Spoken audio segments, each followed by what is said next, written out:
Hello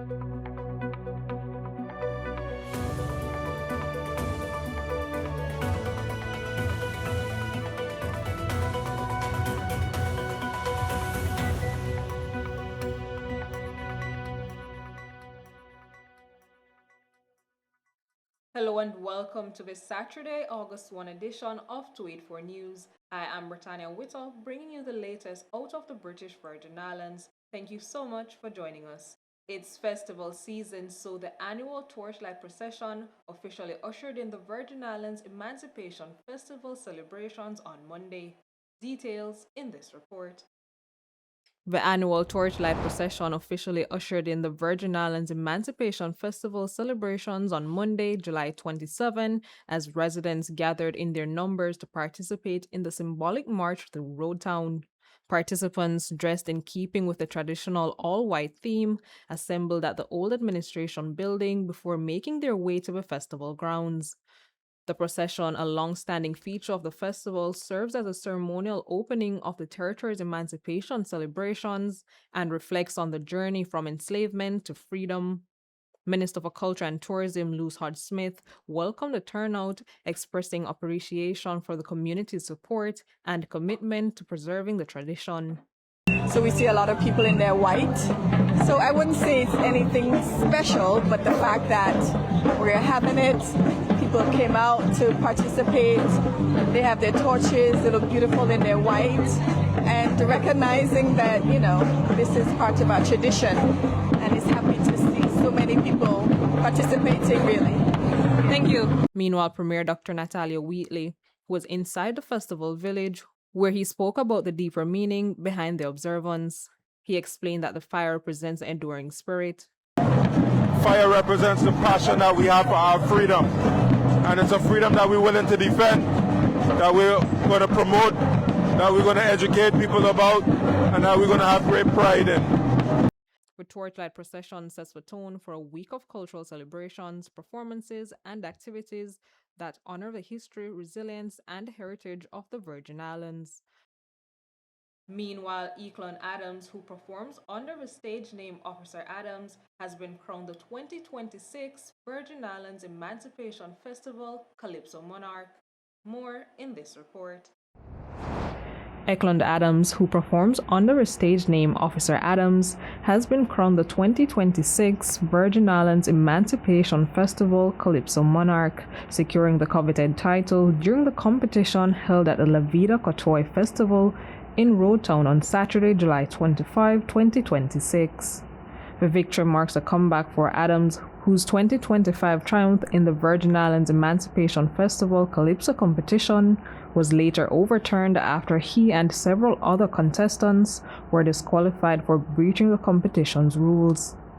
This year's win represents redemption for the Calypsonian, who returned to the stage determined to reclaim the title and did so with a winning performance before an enthusiastic audience. Adams used the moment to encourage the youths. The youths are our future, and it's cliche, but it is important. They better know. And recognizing this. My nation, I address this message to you. I know you are able. The country is dependent on you. Let's rise to the occasion.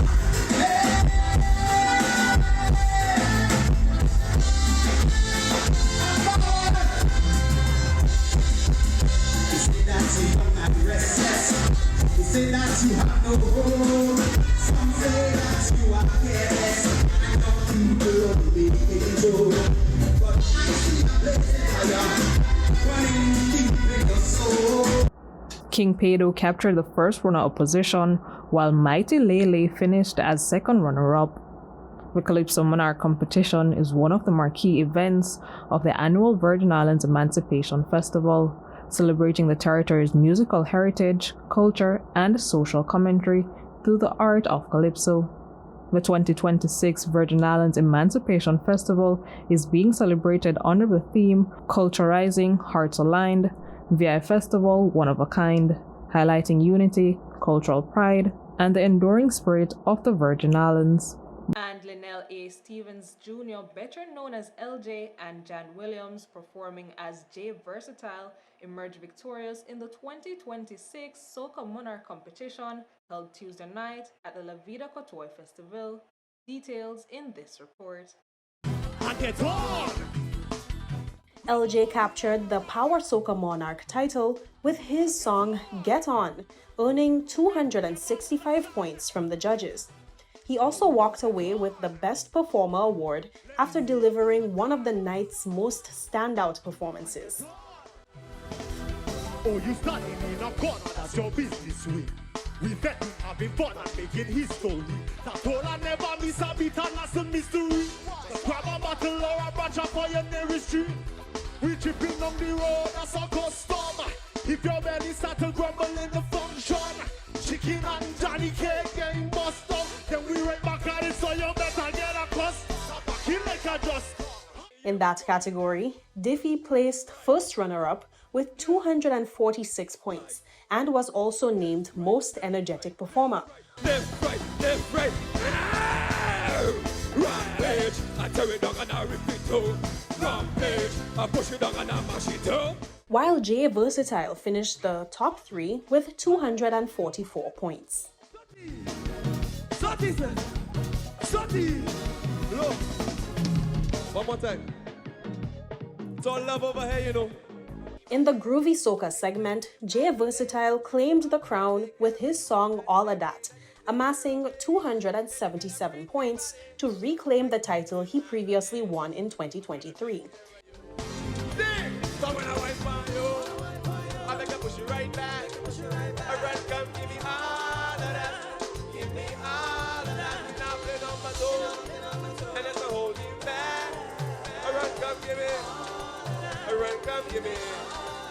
He also received the Best Groove Award. Pascal finished first runner-up in the Groovy category with 261 points and won the Best Performer award in that segment. Hoping that you would come my way, lost in love. I should have known it from the side, lost in love. You never want to play your part. While LJ placed second runner-up with 252 points. Right now I only look in a walk. We leave it. I say we leave it up. Don't get it twisted. My girl turn around and give me this walk. Hands on top of your head. Wind up for me, girl, then. Push back your waist and say, I want you to give it to me now. Hands on top of your head.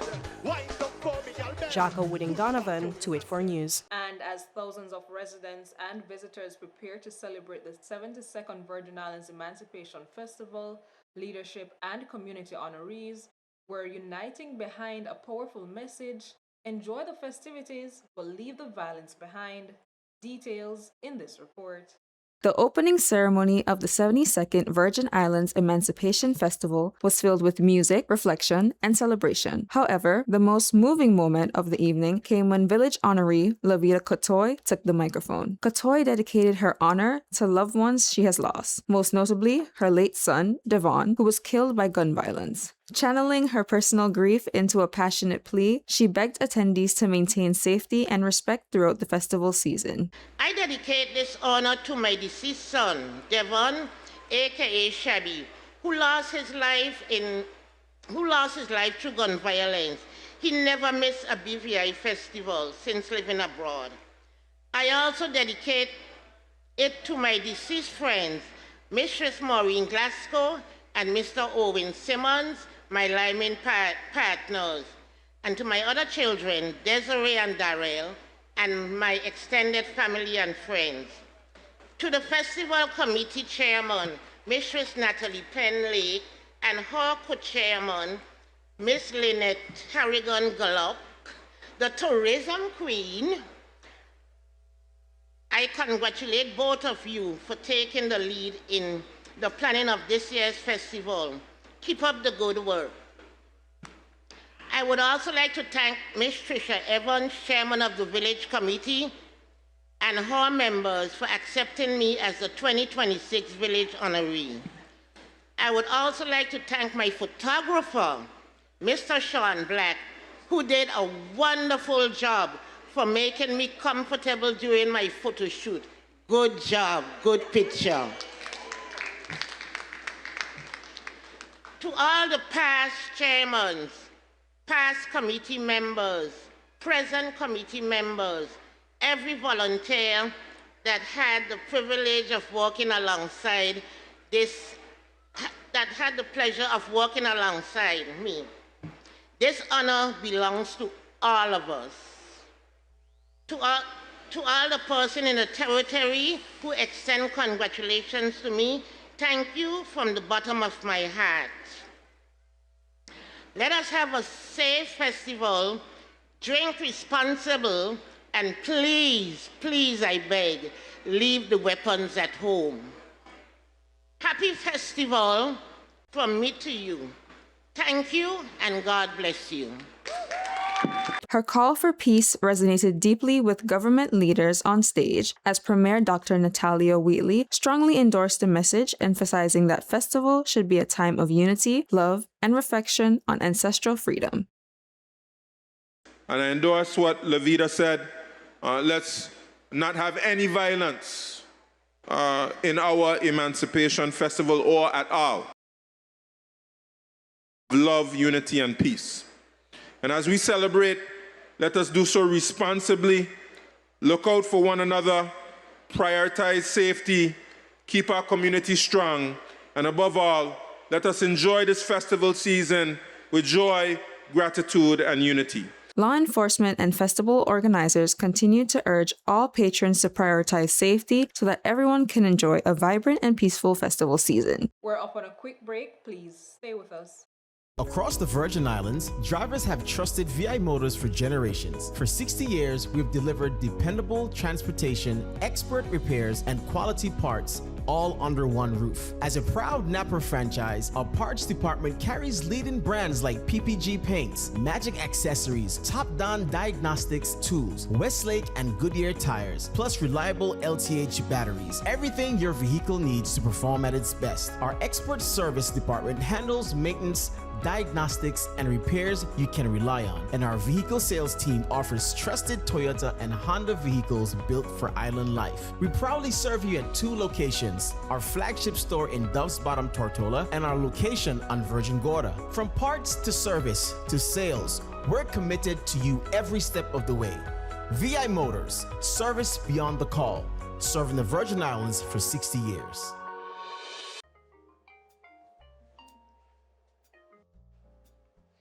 Hey girl, you hear about that deal with that bundles? Yeah, but everybody gatekeeping where I could get the good stuff. And I really need, cause my stylist Put me onto a website here, and the inches is not inching, and the bundles, oh my, you're not even bundling. Like, I don't even know what's up. stylist. Me talking about hair? What? You deaf? Yo, I see me talking about hair. What are you talking about? I'm confused. Save up to $1,000 when you bundle your mobile, fiber, or broadband services. Bundle all 3 and receive a free MiFi device on us. That's what's up when you bundle up with CCT. Life Unlimited. And welcome back. Now, on a more serious note, Premier and Minister of Finance Dr. Natalia Wheatley has confirmed that $2.4 million in public funds was invested in a Jamaica's Delta Capital Partners Limited without the required approvals, prompting an investigation by the Financial Investigation Agency. Details in this report.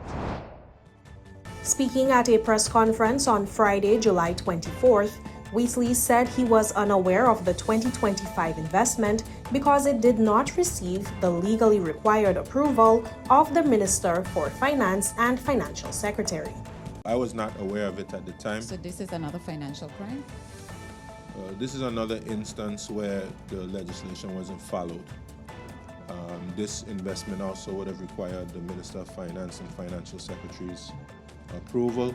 So very similar to the Bank of Asia, this investment that took place in a Jamaican investment from a Jamaican company follows along the similar lines to what happened with the Bank of Asia.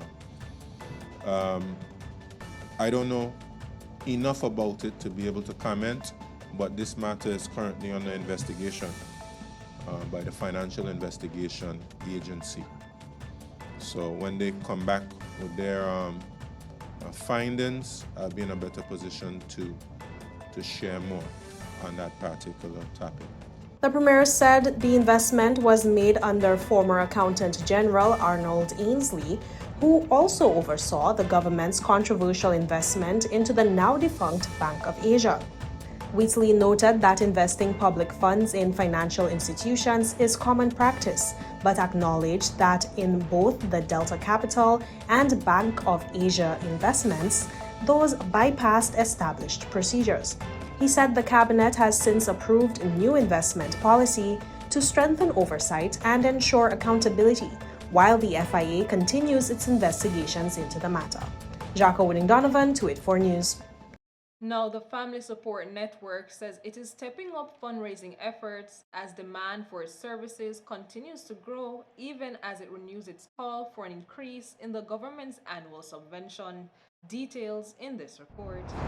The nonprofit organization says more residents are seeking assistance, prompting it to explore additional ways to sustain its outreach programs. Pantry coordinator Sandra Mills said staff members have even accepted pay cuts, while the organization plans initiatives such as clothing drives to raise funds.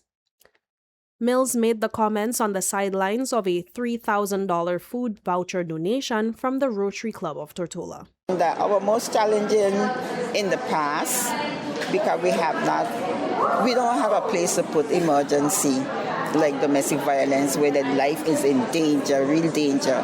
We usually put them up in a hotel, but it's so expensive, and it's challenging right now financially for us because we are not getting the monetary donation like we usually do, because some people passed away, businesses, struggling themselves and things like that. So I believe in the cause. I believe in the cause a lot. I even had to take a pay cut. You understand, for us to keep our door open. Not that we in trouble like that, but to keep us open, we took a pay cut. I worked 3 days, I had to go work 2 and things like that in order to build back up where we receive.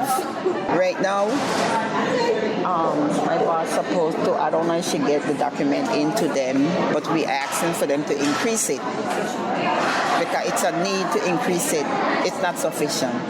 We want it to be increased, yes, because, sometimes you feel bad. We have helped people with medication, even though that's not on our profile. Because, we are domestic violence. Yeah. But we have help. We can't let somebody, if, they don't have the money, they're not working and they need this medication. We have helped them in the past, gave few people. We had a program, but now the program is over.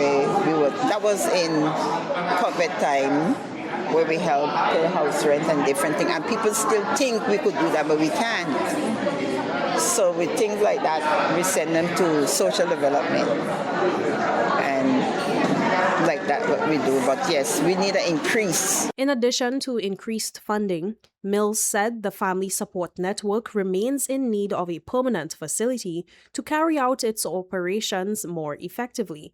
She said the lack of adequate space continues to limit the organization's ability to serve the public and operate its programs. We need a place, we can't even get a place because nobody is going to give us, like where we at now, they're being generous to us, giving us for that price. But people don't believe we own the building, we don't.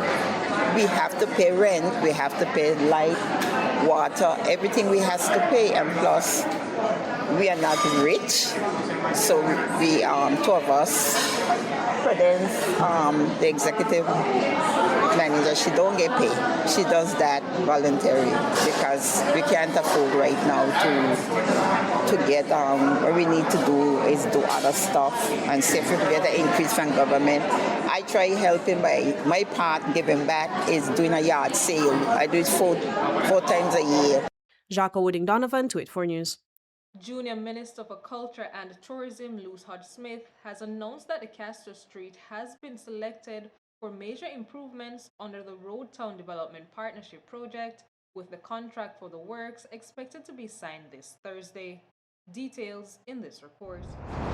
Hodge Smith said the street was identified as a priority because of safety concerns. Planned improvements include the pruning of trees, rehabilitation of sidewalks, and other upgrades aimed at making the area safer and more accessible for residents and visitors. We're hoping that shortly after, not directly after, but shortly after, the works will continue. But there's quite a bit that has to be done with these particular sidewalks. And Jeremy is going to help me, and also our new project manager, Mr. Mercer. Okay. We welcome him to our team. I have a wonderful team at the RDA, I must say, who are helping me with these projects. And not just me, of course, but of course the team of the Road Town Development Partnership Committee. Yes. So we speak on their behalf as well. We have a co-chair, Ms. Londa Christopher, and of course our full team. And of course the RDA members are a part of that team as well. Okay. So we are today going to share information about what's going to be taking place and why we chose Decastro Street as a major project to be completed. It is unsafe. It's unsafe for pedestrians.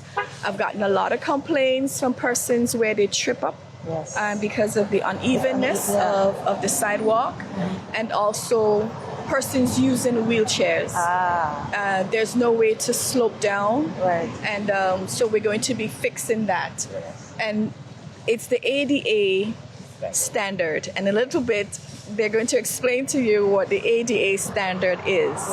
But also to say that we're going to be widening the sidewalks, both sides, and one side of the street of the sidewalks, one side is lower than the other side. So we're going to even those out as well. We're going to take out some of the trees. Look at the root structure. And this is not even a mature tree at the moment. So it still has more to grow.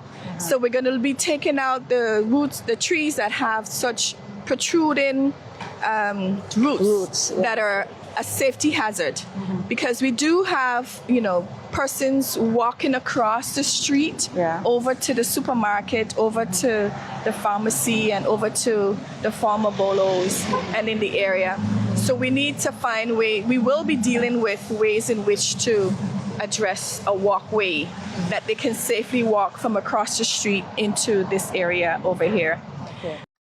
The project is being implemented by the Virgin Islands Recovery and Development Agency as part of ongoing efforts to improve infrastructure in the capital. Jeremy Hodge, the RDA's manager for project planning, said the redevelopment will incorporate accessibility standards under the Americans with Disabilities Act. The main safety features for this project are, one, meeting ADA standards, which speaks to the transitions for the differently able to get on and off the sidewalks in terms of the width to accommodate wheelchairs, scooter-rounds, also persons that walk with canes and the differently able, to make sure consistency of transition with a proper sloping to get onto the sidewalk throughout the Decastro Street and also to get onto it. The other safety feature that the minister mentioned is we can probably turn around and walk a little bit. Yeah, what we don't want is that when persons are transitioning onto or off the sidewalks to get to the different stores, we don't want them walking into the areas where the vehicles are exiting and entering. So we'll have pathways through the planter areas so that persons can transition safely, whether on feet or on wheelchair, to get to the different concessions. Also, what this project will ensure is that safety of entering and exiting, such as hedges. While these hedges are beautiful on all the different corners, it's a hazard for your line of sight to get out of the sidewalk, get out of the parking lots into the traffic. The entrances, as you can see around, as you turn around, we can see the entrance right here. As you will notice, when persons are driving in, they have to wait for the person that's coming out, and then you delay the traffic, which causes backup on the roundabout and causes a hazard to the flow of the parking area. So what's going to happen is going to be wide enough for vehicles to transition in and out without stopping in the traffic to do such. And as a safety feature for pedestrians, they will be painted pedestrian crosswalks to make sure that the traffic knows to stop because a pedestrian is crossing. Jacko Whitting-Donovan, 284 News. With that, we take our final break. Please stay with us. At Higher BVI, we're not just about business. We're about empowering lives, and that is because we aspire to inspire. By choosing us, you're supporting a company that believes in equal opportunities, diversity, and community growth. Our mission goes beyond profit. It's about providing HR solutions, fostering talent, and leaving a positive impact. Join us in building a better future, a better BVI. Choose Higher BVI, where your support isn't just a transaction, it's a transformation. Together, we're changing lives in these beautiful Virgin Islands. Across the Virgin Islands, drivers have trusted VI Motors for generations. For 60 years, we've delivered dependable transportation, expert repairs, and quality parts, all under one roof. As a proud Napa franchise, our parts department carries leading brands like PPG Paints, Magic Accessories, Top Don Diagnostics Tools, Westlake and Goodyear Tires, plus reliable LTH batteries. Everything your vehicle needs to perform at its best. Our expert service department handles maintenance, diagnostics, and repairs you can rely on. And our vehicle sales team offers trusted Toyota and Honda vehicles built for island life. We proudly serve you at 2 locations, our flagship store in Dove's Bottom, Tortola, and our location on Virgin Gorda. From parts to service to sales, we're committed to you every step of the way. VI Motors, service beyond the call, serving the Virgin Islands for 60 years. Welcome back. And the BVI Airports Authority says it is continuing to invest in the professional development of its staff, with a group of airport fire officers recently completing specialized aircraft rescue and firefighting training in the United States.